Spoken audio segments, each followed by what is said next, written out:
반갑습니다. 와룡봉추입니다. 자, 오늘 3월 마지막 거래일 3월 31일 거래가 종료가 됐습니다.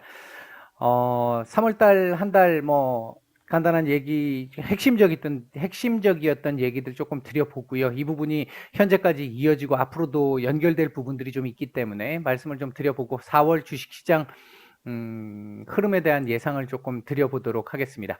얘기를 들어보시고 도움이 되셨다고 생각되시는 분들은 구독, 좋아요 한 번씩 눌러주시면 감사하겠고요.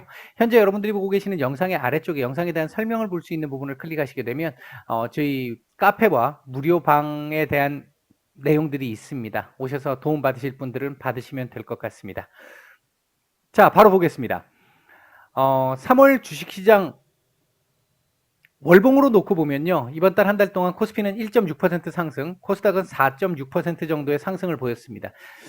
이렇게 보면 상당히 괜찮았다라고 생각할 수 있겠습니다만, 실제 체감적으로 느껴지는 흐름은 2월과 크게 다르지 않았던 부분들이 좀 있었었죠. 그 부분이, 아마 오늘 같은 경우도 그렇지만, 이 시장이, 그렇게 그전 우리가 해왔던 것처럼 해볼 만한 괜찮은 시장의 흐름은 아니었던 그런 경우들이 되게 많았습니다. 3월달 분명히 이렇게 오르기는 했습니다만 아래꼬리 길게 달면서 변동성 제법 크게 만들었었고요. 실질적으로 이 일부 종목들, 섹터들 움직이는 부분들이 있었습니다만 대부분 이제 중소형주라든지 이런 쪽에 대부분의 종목들 같은 경우는 함께 동참하지 못하는 종목들도 제법 많이 있었습니다. 그러다 보니까 체감적으로 봤었을 때 그렇게 썩 좋았다라고 보기는 조금 어려울 것 같습니다. 자, 안에 내용을 몇 개만 좀 보게 되면요. 국채금리 급등에 따라 가지고 시장의 불안정성이 계속해서 지속이 되다가 3월 한 중순 정도를 넘어서면서부터 시작해서 점차 안정되기 시작했습니다. 제가 3월 초부터 이 국채금리 급등이 시장에 결국은 이 착한 인플레이션이라고 얘기했던 제가 말씀을 드렸던 제 표현에 의하면 그 착한 인플레이션이라고 하는 부분들을 시장이 인정하고 있지 않지만 점차적으로 그걸 인정하게 될 것이다. 그러면서 시장이 적응할 것이다. 그래서 국채금리가 너무 빠르게 오르는 것만 아니라고 한다면 어느 정도 국채금리에 둔감해질 가능성이 있다. 이 말씀을 3월 초부터 계속 드렸는데 3월 중순 이후부터 시장이 조금씩 적응해 나가기 시작을 하면서 최근에는 국채금리가 상승을 하더라도 주식시장 크게 반응을 하지 않는 이런 부분들이 많았습니다. 물론 오늘 같은 경우는 조금 얘기가 달랐었죠. 왜? 오늘은 급등을 했으니까. 국채금리가 급등을 했기 때문에 그에 대한 반응이 좀 나왔는데 그럼에도 불구하고 약보합권 나스닥 같은 경우도 한 0.6% 정도 오늘 하락을 했었는데 그전 같았으면 이렇게까지 크게 급등을 하면서 1.7 위로 올라섰잖아요, 완전히. 장중에는 1.8에 근접할 정도까지 갔었는데 그런 정도의 흐름이 나왔다라고 한다면 3월달 초였다면 거의 나스닥 같은 경우에 마이너스 3%, 막 4%, 막 이렇게까지 밀릴 수 있는 정도의 흐름이었잖아요. 근데 그렇게 움직이지 않고 안정을 보이기 시작을 했다라는 거. 이제 그런 흐름들이 좀 있었다라는 거고요. 그 다음에 이번 FOMC에서 금리 인상 일단 공식적으로 다시 2023년 이후 공식 발표가 1차적으로는 나왔고요. 파월 의장을 비롯해서 많은 연준 위원들이 지금 당장은 아니야 이런 얘기들을 했었습니다. 물론 파월 의장이 가장 최근에 며칠 전에 했던 발언에 의하면 언제가 될지 알 수 없다. 지금은 아니다라는 표현으로 테이퍼링에 대한 언급을 한번 하기는 했습니다만 말씀드렸듯이 지금 현재 연준이 갑자기 말을 바꿀 가능성은 크게 없어 보인다. 그리고 연준에서 했던 얘기는 일시적인 인플레이션은 용인하겠다. 평균 물가제니까 일시적으로 올라가도 평균 내면 그만큼 안 되잖아. 그때까지는 좀 기다리겠다. 그리고 미리 선제적으로 대응하는 게 아니라 이미 상황이 딱 나와서 이게 지속되는 어떤 지표들이 지속적으로 나오면서 문제가 될 것으로 보여질 때 손을 대든지 하겠다. 이런 얘기가 나왔고요. 인플레이션에 선제적으로 대응하기보다는 고용 상태, 고용의 질을 더 중요시 하겠다. 미국의 공식적인 실업률이 6.2% 정도 되지만 실제 실업률은 10% 전후쯤 된다. 따라서 이 부분이 개선되기 전까지는 따로 뭐 조치를 취할 생각이 없다. 이렇게 못을 박았습니다. 그리고 이제 시장이 그를 믿지 못해서 조금 불안정한 모습들을 일부 조금 보였습니다만 결국은 시장 적응할 거라고 말씀을 드렸고요. 연준에 맞서지 말라는 그 격언도 말씀을 드렸어요. 이제 점차적으로 그런 방향으로 지금 가고 있습니다. 물론 아직까지 깔끔하게 해소되지는 않았습니다.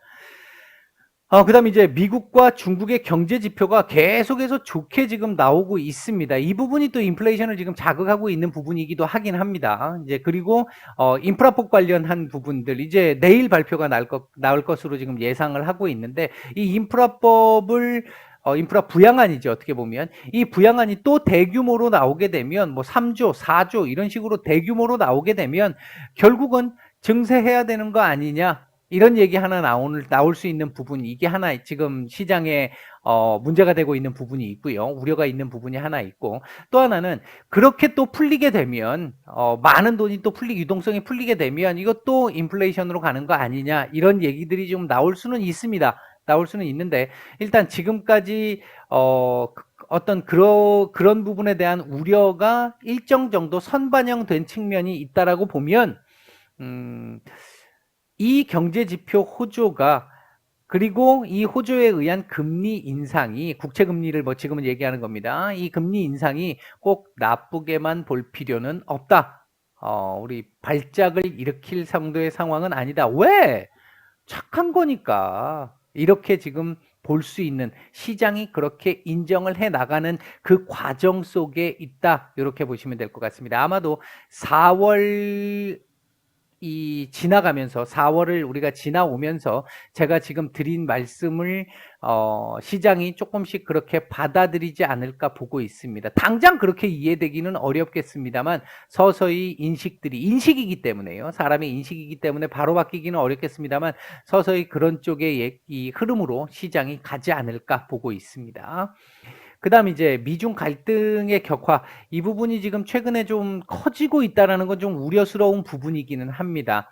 일단 미국 쪽에서 중국 기업에 대한 어떤 압박은 지속하고 있는 가운데 신장 위구르 자치구 지역의 인권 문제를 좀 강하게 건들고 대만 문제, 남중국해 문제 뭐 이렇게 지금 전선을 확장해 나가기 시작을 하면서 미국이 대만, 일본, 호주, 인도 이쪽으로 연합을 해서 뭉치는 흐름 이렇게 되니까 중국이 러시아와 같이 또 뭉치는 흐름 여기에 EU가 다시 또 나오면서 중국을 때리는 모습 이런 모습들까지 지금 계속 나오면서 범위가 확장되어 가고 있다라고 하는 부분은 조금 부담스럽습니다. 다만 미국에서 요번에 또 한번 나온 얘기 중에 하나가 협력할 부분은 협력을 하고 싸울 부분은 싸우겠다. 이 얘기는 협상의 여지를 두는 내용이다. 이렇게 볼 수 있겠고요. 이제 그 부분 하나는 조금 희망적이긴 합니다만 지금 당장은 조금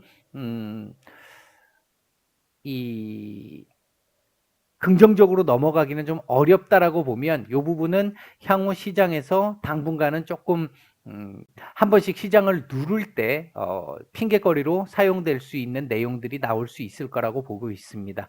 그러니까 4월 같은 경우는 이 부분이 가장 큰 문제가 될 가능성이 높다. 이 부분들은 조금씩 줄어들 것이고 얘가 전면에 들어설 가능성이 좀 있어 보입니다. 자, 4월 달 내용들을 보면요.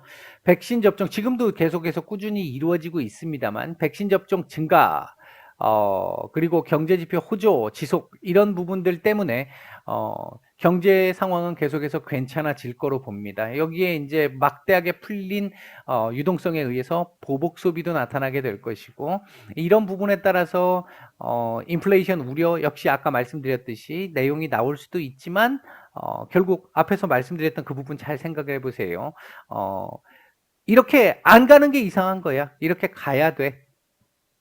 이게 정상적인 거야. 이렇게 시장이 받아들일 가능성, 이번 이 4월 달 동안은 그런 과정이 나올 가능성이 상당히 높아 보인다. 3월 달이 요거에 대한 적응이었다면 4월 달 같은 경우는 이제 이걸 어느 정도 완전히 받아들이게 되는 그런 시장이 나올 걸로 보고 있습니다. 보통 보면 이 앞전 제가 이번 주 증시 전망 같은 경우에도 전주, 지금 이번 4월 주식 전망 말씀드리면서도 3월 달 얘기 이렇게 드리면 앞에 거를 안 보시는 분들 많이 계세요. 근데 그렇게 가시게 되면 앞에 걸 모르고 그냥 뒤에 것만 가게 되면 앞에 거하고 연결이 안 되는 것도 하나 있고요. 또 하나는 지나간 걸 모르고 자꾸 새로운 것만 이렇게 쌓다 보면요, 이거 사상 누각되기 쉽습니다. 앞에 지나온 게 어떤 상황이었다라는 걸 알고 그 속에 그 위에다 갖다 붙여야지, 새로운 걸 붙여야지 이게 튼튼해지지, 아무것도 없는 상태에서 위에 것만 갖다 붙여놓게 되면 이거 바람 불면 다 날아가는 겁니다. 이제 이 앞에 우리가 역사를 공부해야 되는 것과 똑같은 이유라고 생각하시면 될 것 같고, 앞에 부분을 3월달 내용 또는 전주 내용 이런 부분들을 좀 신경 써서 봐두시는 게 더 좋을 것 같다. 그 말씀도 꼭 한번 드리겠습니다. 자, 그 다음에 이제 제가 이게 최근 지금 말씀드리고 있는 내용이죠. 오늘 주식시장 분위기 별로 좋지 않았습니다. 우리 시장. 좋지 않았습니다만 제가 오늘 오전 시황에서도 말씀을 드렸고 저희 무료방에서도 무방에서도 제가 그 말씀을 몇 차례 드렸는데요. 장 막판 들어와가지고 이 수급적인 시장 전체의 수급적인 측면이 조금 약해지기는 했습니다. 약해지긴 했는데 어제 오늘 이틀에 걸쳐서 최근 한두 달 사이 1월 중순 이후 보기 쉽지 않았던 시장 전체 수급의 안정적인 측면, 이 부분들이 보이기 시작했다는 건 상당히 긍정적으로 볼 수 있는 부분입니다. 오늘 어제는 외인들이 뭐 1조 이상 매수를 해줘가지고 좋은 부분을 보였습니다만 오늘은 반대로 외인들이 이 4천억 이상, 5천억 이상 매도가 나왔단 말이죠. 이래서 오늘 좋지 않았어요. 근데 당장 제가 오늘 아침에도 말씀을 드렸고 어제도 드렸는데 지수가 오르고 내리고 하는 부분은 크게 지금 중요한 부분이 아니라고 말씀을 드렸습니다. 왜? 시장 안정화는 일단 만들어진 거니까. 3월 달부터 제가 그렇게 부르짖었던 시장 안정화 나타나고 있으니까. 다만 질적인 측면에서 개선이 좀 있었어야 되는데 그 부분이 아직까지 좀 덜했고 그거에 대한 신호가 어제 처음 보인 것 같다. 오늘 약하지만 이어지기는 했다. 그 얘기는 4월달 앞으로 들어가서 내일 하루 정도만 이 부분이 계속해서 연결이 돼줄 수 있다라고 한다면 조금은 빠르게 개선이 될 가능성이 있고요. 그게 아니더라도 아마 4월 넘어가면 이제 실적 장세로 들어가게 되잖아요. 오늘 삼성전자 조금 이따 말씀을 드리겠습니다만 또 어닝 서프라이즈 뉴스가 있었어요. 그 가능성에 대한 뉴스가 있었는데 실적들 계속해서 상향되고 있고 좋은 모습들 보이고 있습니다. 이런 측면에서 놓고 보면 질적 개선이 나올 가능성이 상당히 높은 상황이라고 볼 수 있겠고 그런 차원에서 봤었을 때 이번 4월은 지난 3월보다는 훨씬 좀 나은 2월 3월보다는 훨씬 더 좀 나은 시장이 나올 걸로 예상을 하고 있습니다. 이 부분이 사실 굉장히 중요합니다. 그 다음 이제 오늘 저녁 내일 새벽에 미국에서 발표를 하게 될 것으로 예상되는 인프라 부양책. 지금 기존의 전통적 SOC 말고는 지금 반응이 없어요. 우리만 그런 게 아니라 미국도 그렇습니다. 지금 뭐 반도체 쪽도 그렇고 5G 쪽도 그렇고 반응 뭐 청정 에너지 쪽도 그렇고 최근 반응이 별로 없습니다. 아마 이제 실질적으로 돈을 오늘 발표가 나오고 그때부터 시작해서 실질적으로 쏟아붓는 상황들 나오고 이렇게 되면 결국 수혜를 볼 수밖에 없는 상황이기 때문에 갈 수밖에 없지 않을까 일단 그렇게 보고 있고 그렇게 된다라고 한다면 우리 시장에서도 지금 기존 전통 인프라 섹터 종목들을 제외하고는 지금 움직임이 크게 없었는데 앞으로 조금씩 반응을 좀 보여주지 않을까 일단 그렇게 예상을 하고 있고요. 위에서 말씀드렸던 이 실적 계속 EPS 상향은 이루어지고 있다. 이번 2분기까지는 계속해서 상향이 나올 걸로 보여집니다. 그렇다는 얘기는 4월, 5월까지 6월 정도까지 6월은 일단 잘 모르겠고 일단 4월, 5월 정도까지는 조금 그렇게 지금 이전에 왔던 2월, 3월, 1, 2, 3월에 왔던 그 흐름과는 조금 다른 흐름이 나오지 않을까. 더군다나 제가 여기에 지금 쓰지는 않았습니다만 CFD 계좌에 대한 부담이 없어졌잖아요. 이제 없어졌기 때문에 이제 뭐 그렇다고 완전히 없어진 건 아니죠. 그 계좌가 없어진 게 아니니까 대신 그 매도 압박에 대한 얘기들은 없어졌기 때문에 그런 쪽에서 봤었을 때도 3월보다는 훨씬 더 나을 수 있겠다라고 하는 부분이 있습니다. 다만 변수는 이 두 가지죠. 일단 증세 얘기가 나오고 있는데 기업들 증세 지금 28% 얘기가 나오고 있습니다. 일단 기본적으로 28%입니다. 지금 현재 21%인데 트럼프 대통령이 오바마 대통령이 28%로 만들어 놨다가 트럼프 대통령이 21%로 내렸다가 지금 바이든 대통령이 다시 이걸 지금 원상복귀 시키려고 하는 겁니다. 어쨌든 하여튼 여하튼 좌우지단 간에 이렇게 증세를 하게 되면 기업들의 입장에서는 이익이 줄어들 수밖에 없기 때문에 별로 좋은 소식은 아니겠죠. 다만 이거에 대한 이 수혜가 워낙 크기 때문에 물론 증세 안 하는 것보다는 이 파급력이 적겠지만 악재로 받아들이기보다는 호재의 흐름으로 받아들여서 움직여질 가능성이 훨씬 더 높아 보인다. 그 외에도 부자 증세와 관련해 가지고는 말 그대로 부자들에게만 지금 매긴다라고 했기 때문에 이 부분이 전반적으로 확산될 걸로 보여지지는 않아 보입니다. 일단은 이게 가장 큰 변수, 문제, 시장이 이 부분을 어떤 식으로 받아들일지. 요게 아니고 요거보다 조금만 낮추면 오히려 이걸 호재로 받을 수도 있습니다, 시장이. 뭐 그럴 가능성이 그렇게 높아 보이진 않습니다만. 그다음에 이제 미중 갈등 앞에서 말씀을 드렸죠. 지금 최대한 지금 확장돼 있고 확산되어 있는 상태이기 때문에 이 부분이 계속해서 진행이 되면서 표면화되기 시작을 하면 이 부분은 한 번씩 시장에 좋지 않은 흐름으로 이어질 가능성이 충분히 있기는 합니다. 현재 흐름으로 봤을 때. 이제 그렇게 하나 말씀을 드릴 수 있겠고요. 4월달 코스피를 기준으로 움직일 수 있는 범위를 한번 짚어보면요. 한 2960에서 한 3250 정도 포인트까지는 움직일 수 있지 않을까. 지금 3000 라인이 기준인데 그 라인을 지금 3월 달에 한 번씩 깼었잖아요. 그래서 2960, 70 제가 계속 말씀을 드렸는데 그 라인을 지켰단 말이죠.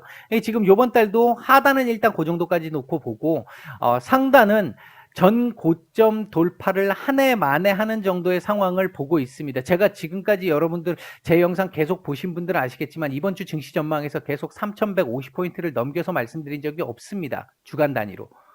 이번 4월달 한 3250까지 본다는 얘기는 박스권 상단, 우리 최상단까지 올라가서 역사상 고점을 돌파 한 해 만에 하는 상황까지 갈 수 있을 것으로 본다. 제가 보는 시각입니다. 그렇게 본다라는 건 앞에서 말씀드렸던 1, 2, 3월과는 좀 다른 우리 시장 좀 해볼 만한 시장이 4월 달에는 나올 수 있지 않을까. 일단 그렇게 본다라는 겁니다. 관심 섹터는 대략적으로 실적주와 관련돼 있는 애들, 그리고 인프라법과 관련돼 있는 애들, 이 애들이 일단 4월 달에는 조금 더 우리가 신경을 써서 봐야 될 종목들이 아닐까. 일단 기본적으로 이렇게 말씀을 드리겠습니다. 3월 한 달 정말 고생 많이 하셨는데요. 뭐 나름대로 성과를 거두신 분들도 계시겠습니다만 어려우셨던 분들이 좀 많으셨을 거라고 생각을 합니다. 아마 이제 4월 달 되면 조금 해볼 만한 시장이 좀 나올 거라고 생각이 들거든요. 좀 힘들 내시고요. 조금씩 너무 한꺼번에 오늘 아침에 제가 비루항 사태에서도 말씀을 드렸었죠. 이 블록딜 요번에 나온 그 비루항 사태에서도 이분이 거의 몇몇 종목에 중국 중심주하고 중국주들하고 몇 개 일부 종목에 거의 몰빵 투자를 했었잖아요. 근데 그 미국 주식들은 유상증자 갑자기 뭐 느닷없는 유상증자 터지면서 주가가 하락을 하는 경우들이 있었었고, 중국주들은 지금 현재 미국 정부에서 원체 두드러 깨니까 이게 지금 막 많이 내려왔죠. 많이 내려오다 보니까 몰빵했던 종목들이 고스란히 다 내려오니까 그 큰 자본금을 굴리는 사람도 결국은 방법이 없는 겁니다.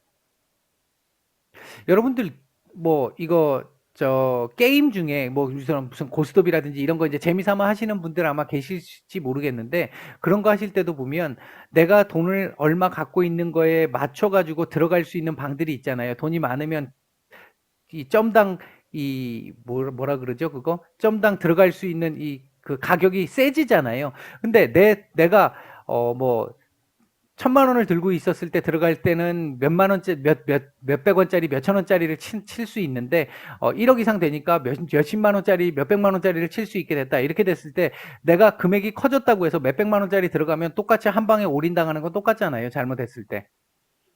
그렇게 하시면 안 된다라는 말씀을 좀 드리고 싶습니다. 주식 하실 때 좀 습관을 조금 바꾸셔서 평생 하신다고 생각하면요.